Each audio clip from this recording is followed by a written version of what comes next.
The orthopedic surgeon slid the X-ray onto the light board and pointed to the fracture line running through my tibia. Without surgery, you're looking at permanent nerve damage. Maybe a limp. Chronic pain for life. My parents sat on either side of me in the consultation room. My dad checked his watch. My mom crossed her arms. The surgeon quoted the cost, $6,000. My insurance covered 60%. I needed $4,000 more. I was 26. Working 2 part-time jobs. No savings. I looked at my dad. He looked at the floor. We just bought a boat, he said. Part 1. The accident happened on a Tuesday. I was carrying boxes down the stairs at the warehouse where I worked weekends. My foot caught on the edge of a step. I went down hard. Heard the crack before I felt the pain. They called an ambulance. My manager rode with me to the They did X-rays, put me in a temporary brace, and sent me home with paperwork for a specialist. The specialist said I needed surgery within 2 weeks or the bone would heal wrong. Permanently wrong. I called my parents that night. My mom answered. I explained everything: the fall, the fracture, the surgery, the timeline, the cost. How much? She asked. $4,000. After insurance. Silence. Mom? That's a lot of money, sweetheart. I know. But if I don't get the surgery, can't you just let it heal on its own? I closed my eyes. No. The doctor said. Doctors always want to do surgery. It's how they make money. Mom, the bone is displaced. If it heals like this, I'll have nerve damage. Well. She sighed like I'd asked her to move furniture. Let me talk to your father.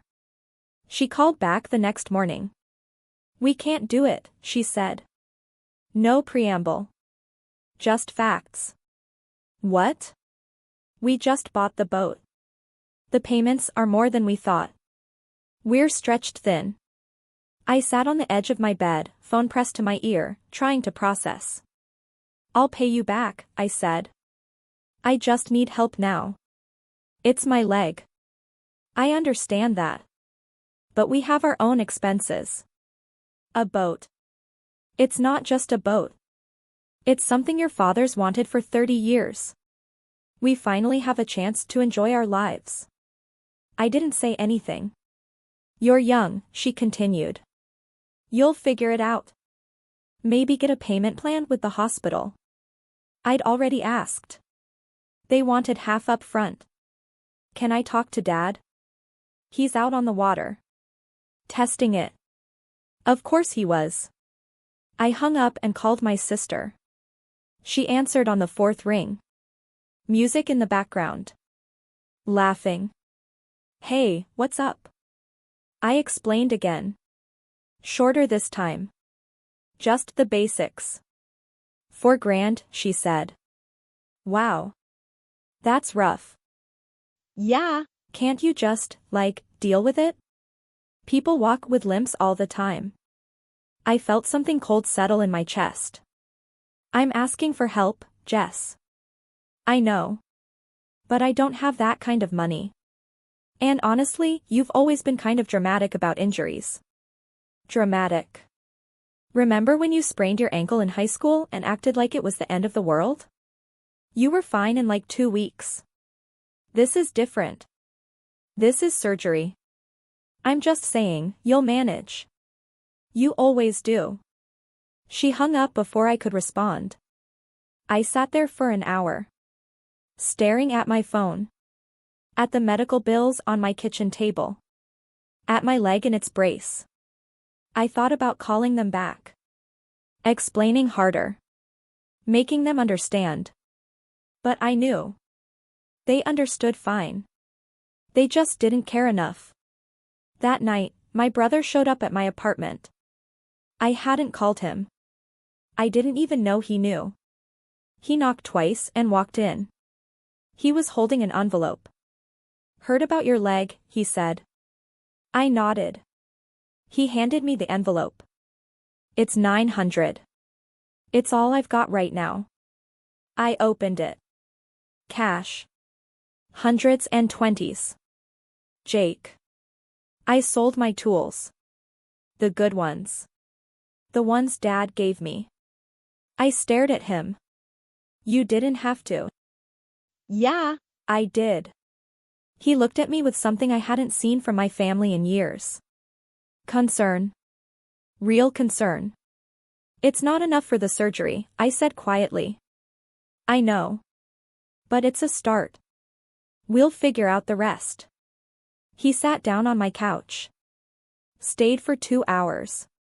Made calls to the hospital with me. Helped me apply for financial assistance programs. Researched payment plans. When he left, he hugged me at the door. They should have helped you, he said. I didn't respond. Because we both knew they should have.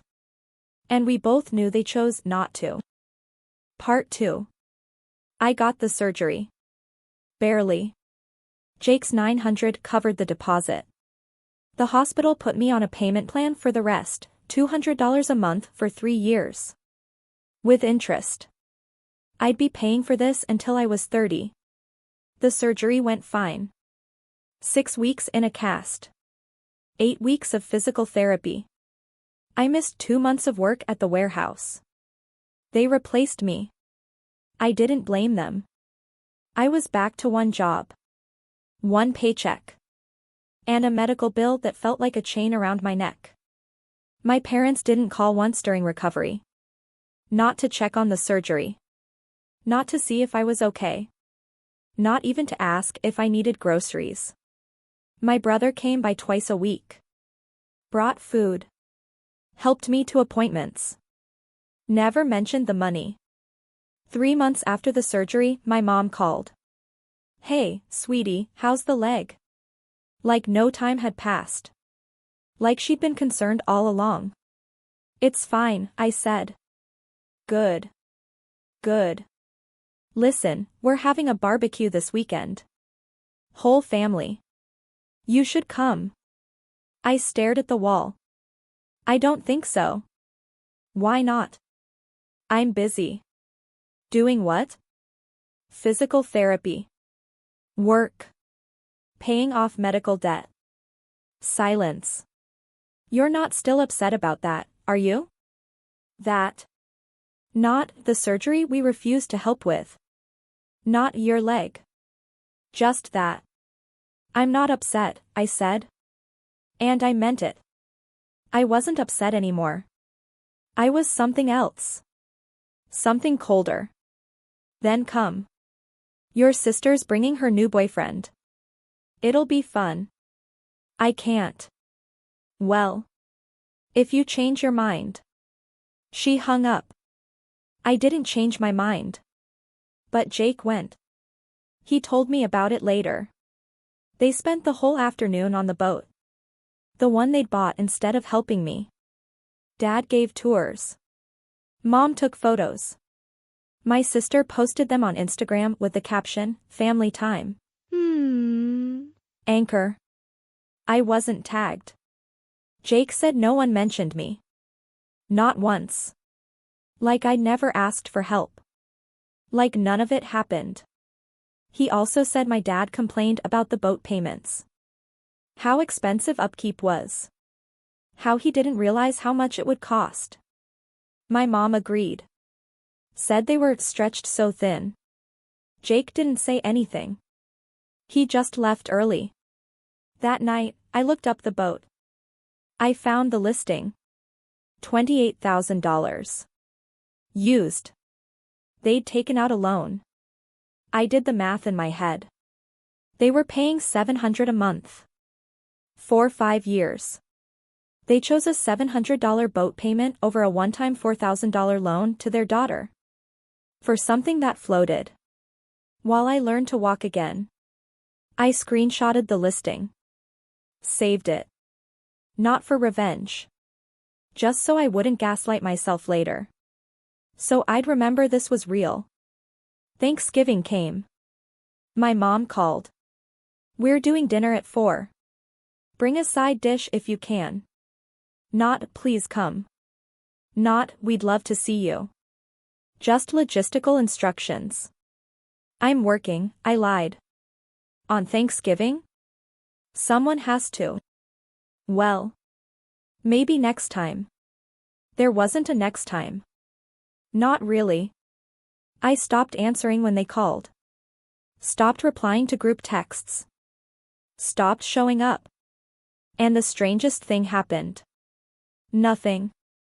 No one drove over. No one knocked on my door. No one asked if I was okay. They just adjusted. I became the daughter who was always busy. The sister who was going through something. The one who'd pulled away. Like it was my choice. My failing. Not theirs. Christmas morning, my phone buzzed. Group text. My sister, Merry Christmas everyone. Christmas tree. My mom, love you all so much. My dad, grateful for this family, folded hands. I stared at the screen. Then I muted the conversation. Jake texted separately, you okay? Yeah. I typed back. I'm good. And I was. Not happy. Not healed. But good. Because I'd finally stopped expecting anything. And that, somehow, felt like freedom. In February, my dad's truck broke down. Jake told me. Said Dad called him first, asking to borrow his tools. The ones he'd sold to help me. Jake said no. Dad called me next. I almost didn't answer. But curiosity won. Hey, kiddo, he said. Casual. Like we talked every week. Hi. Listen, I'm in a bind.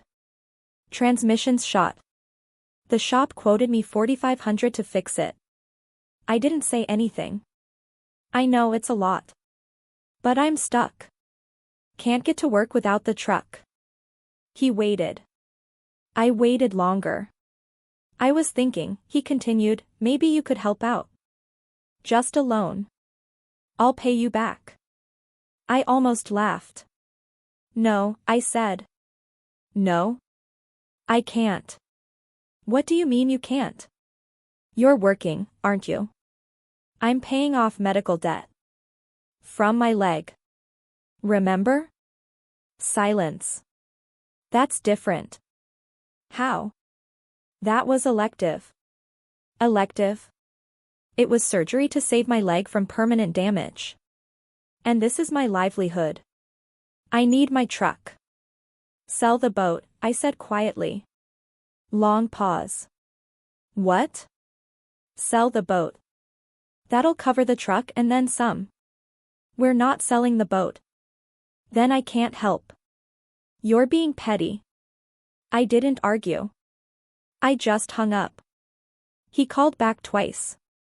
I didn't answer. My mom called an hour later. Your father's upset. Okay.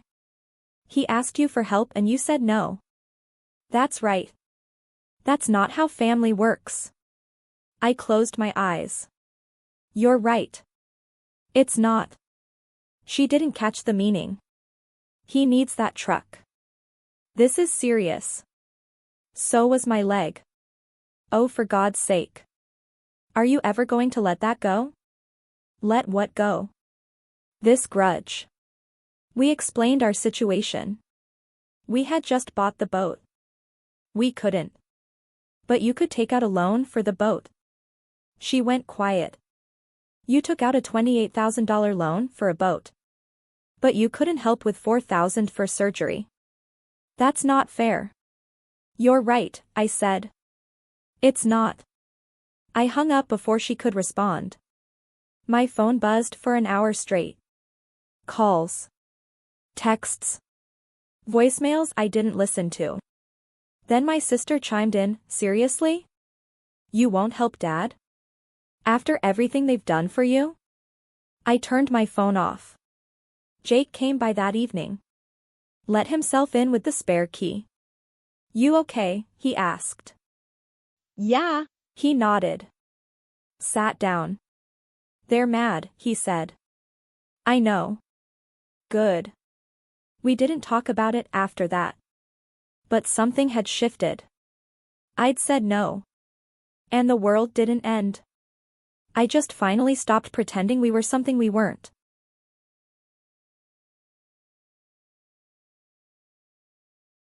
They figured it out eventually. Dad sold the boat 3 months later. I saw the listing online. He lost money on it. Paid off the truck repair and whatever else they owed. No one told me directly. I just heard through Jake. My mom posted on Facebook about downsizing and letting go of things that don't matter. 40 people commented with sympathy. I didn't react. By summer, the calls stopped completely. The group texts went quiet. I wasn't invited to anything anymore. Not because they were punishing me. Because I'd become inconvenient. I wasn't the daughter who helped. So I wasn't worth including. Jake and I got closer. He came over for dinner once a week. We didn't talk about them much. Didn't need to. In October, I finished paying off the surgery. 3 years. 36 payments. $7,200 total with interest. I marked the final payment in my calendar. Sat with it for a minute. Then I moved on. I didn't send a message to my parents. Didn't tell them I'd managed. Didn't prove anything. Because I wasn't doing it for them anymore. I ran into my mom at the grocery store in December. She saw me first. Oh. Hi, honey. Hi. How've you been? Good. She looked at my cart. My work badge clipped to my jacket. My leg, healed and straight. Your leg looks better, she said. It is. She waited for more. I didn't give it. Well. We should get together sometime. Maybe, I said. We both knew I didn't mean it. She walked away first. I finished shopping. Drove home. Made dinner. And I realized I didn't feel anything. Not anger. Not sadness. Just quiet. They'd taught me what I needed to know. Some people love you. Some people just expect you to be useful. And the hardest part isn't losing them. It's accepting you never